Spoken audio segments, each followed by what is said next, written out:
It began as an ordinary day on the starliner Elysium Drift, orbiting the pale blue planet of Eloria. Human colonists, explorers, and scientists mingled with the occasional alien dignitary in the bustling observation decks. Among them, Dr. Ethan Carlisle, a xenobiologist, had arrived for what he expected to be a routine research assignment: study the newly discovered flora and fauna of Eloria. He had anticipated peaceful weeks cataloging alien species, analyzing microbial life, and sending reports to Earth. He did not anticipate an alien girl cornering him in a dim corridor, her violet skin glinting under the ship's luminescent panels, her eyes, deep pools of shifting gold and green, fixated on him with unnerving intensity. Ethan froze. The girl was slender but radiated a presence that demanded attention. Her uniform was unfamiliar, adorned with symbols he didn't recognize, but which seemed important. He tried to speak, but his voice faltered. "You are Ethan Carlisle?" Her tone was low, almost musical, but carried authority that belied her youthful appearance. "Yes." "That's me," he said cautiously, taking a half-step backward. Who are you?" "I am Lasara," she said, stepping closer, her movements fluid, almost predatory. "And I am here to explain why humans are chosen." Ethan's mind raced. Humans were chosen? For what? Aliens often observed human colonies, but chosen was a term he had never encountered outside of fiction. Chosen for what? He asked, trying to keep his curiosity from turning into panic. Lasara's eyes softened slightly, as if she recognized his fear, but her stance remained firm. For survival and for change. Ethan's pulse quickened. He had heard rumors about human adaptability being of interest to certain interstellar civilizations, but he had dismissed them as overblown. Now, standing before him, a living testament to those whispers, he could no longer deny the reality. She gestured for him to follow her. "Walk with me," she commanded. Hesitating only a moment, he complied. They moved through corridors of polished alloy, past observation decks, showing stars, nebulas, and distant planets. Finally, they arrived at a room he had never seen in the ship, a small chamber bathed in soft blue light, filled with crystalline panels displaying streams of data, holograms of stars and planets, and, most strikingly, biological schematics of humans. "Why are you showing me this?" Ethan asked, his voice barely above a whisper. "Because you need to understand," Lasara said. She pointed to a holographic display of a human DNA helix. "Humans are unique among sentient species in the galaxy. Your species evolves not just physically, but socially and culturally at an unprecedented rate. You adapt to threats, create solutions, and, most importantly, you inspire change in others around you." Ethan frowned. "That's flattering, I guess, but it sounds vague." "Why would aliens choose humans for anything?" "Because humans are catalysts," Lasara explained. "Our civilizations stagnate. We are powerful but rigid.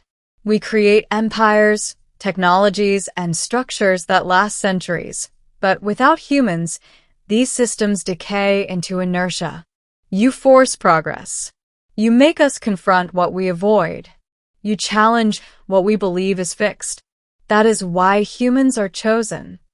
He blinked, trying to absorb it all. "Chosen for what purpose? Are you, I don't know, using humans as tools?" Lasara shook her head. "Not tools. Guides. Partners. Guardians." She hesitated, as if weighing how much to reveal. There are civilizations on the brink of collapse, planets dying under mismanagement or stagnation. Humans are capable of intervening, of catalyzing solutions that our species would never dare implement. Ethan's mind whirled. He had always thought of humans as fragile, limited beings, but she painted a picture where human unpredictability was a superpower. Do you mean like some kind of interstellar stewardship? He asked, still unsure if this was a compliment or a threat. Exactly, Lasara said, her voice almost reverent. Humans are rare. Even among species that survive for millennia, few can enact meaningful change across multiple systems, across planets, cultures, and species. Humans do it instinctively. That is why you are observed, chosen, and sometimes recruited. Recruited? Ethan echoed. You mean I'm one of them? Lasara's eyes glimmered, and a small, almost imperceptible smile played across her lips. Potentially. That is why I sought you. You represent what is required. Humanity is not homogeneous. Most of your species will never confront interstellar responsibilities. But some will. And we have ways of finding those who can. He swallowed hard. The weight of her words pressed down on him. And if I refuse? She stepped closer, lowering her voice to a whisper. You cannot. Not entirely. Life has a way of steering those chosen into their roles, whether through chance, coincidence, or intervention. Ethan's pulse raced, but a spark of defiance ignited. And what if I want to live a normal life? I'm just a scientist. You already live a life no other species can comprehend, Lasara countered. Every discovery you make, every idea you conceive, ripples across the galaxy. Normalcy is a human illusion. And now, your choices will resonate further than ever before. For a long moment, they were silent. The blue glow of the room reflected in Ethan's wide eyes. Lasara's gaze, intense and unwavering, held him captive as if she could see into the depths of his mind. Then she said, Come with me. There is someone you need to meet. Curiosity overpowered fear, and he followed her through the winding corridors to the ship's core, a chamber pulsing with energy that seemed alive. At the center, a massive crystalline structure floated, suspended in a gravitational field. Around it, alien emissaries from multiple species observed it with quiet reverence. This is the Nexus, Lasara explained. It is a repository of knowledge, history, and potential. Humans interact with it differently than any other species. You will see why. Ethan stepped closer, mesmerized by the way the crystal shimmered, reflecting images of worlds, civilizations, and beings he had never imagined. When he extended his hand, the crystal responded. Flashes of images and patterns danced across his vision. For the first time, he realized the scope of what humans could do in this galaxy: manipulate, synthesize, and create connections others could not. It recognizes you, Lasara said softly, because you are chosen. The word chosen echoed in his mind. He felt a mix of awe, terror, and exhilaration. Why me, though? Why not someone else? Because you see beyond the surface, she said. You ask questions, challenge assumptions, and value life in ways others overlook. Those traits are rare. They are exactly what the Nexus and the galaxy need. He hesitated. And what happens now? Now, Lasara said, reaching out to place her hand lightly on his shoulder. You decide how far you are willing to go. Your species has been given opportunities before, but never like this. If you accept, you will become a bridge between civilizations, a catalyst for evolution on a galactic scale. Ethan's heart pounded. The weight of responsibility was staggering, yet a strange sense of clarity settled over him. For all his life, he had chased knowledge for its own sake, never imagining that it could have consequences of this magnitude. I don't know if I'm ready, he admitted. None are, Lasara said, smiling faintly. But readiness is not the point. Action is. And you, Ethan Carlyle, have always been defined by action. That is why you were chosen.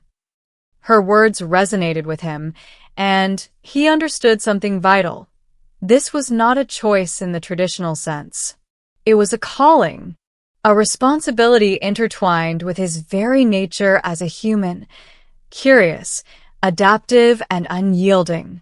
He took a deep breath, feeling the enormity of the moment. Then, "I accept," he said, his voice steady despite the tremor of fear beneath it. Lasara's eyes shone.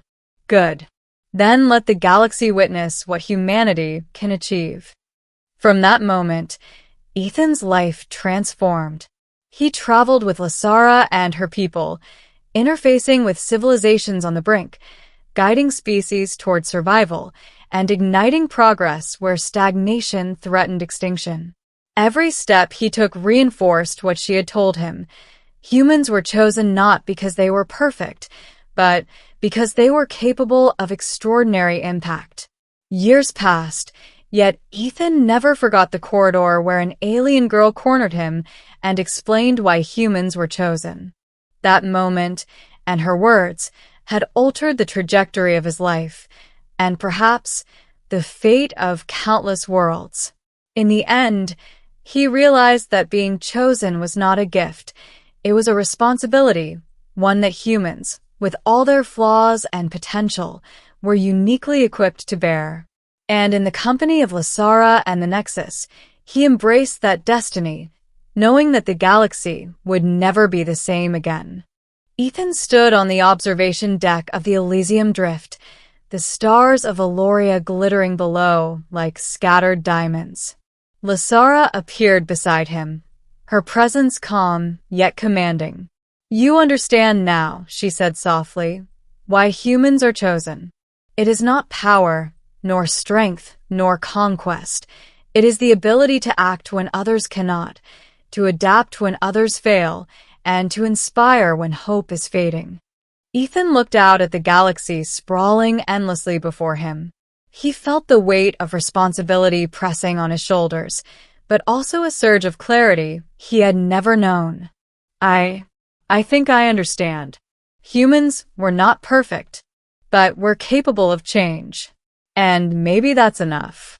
Lasara's golden green eyes met his, and for a brief moment, the vastness of space seemed to shrink, leaving only the connection between them. "It is more than enough. It is what the galaxy needs.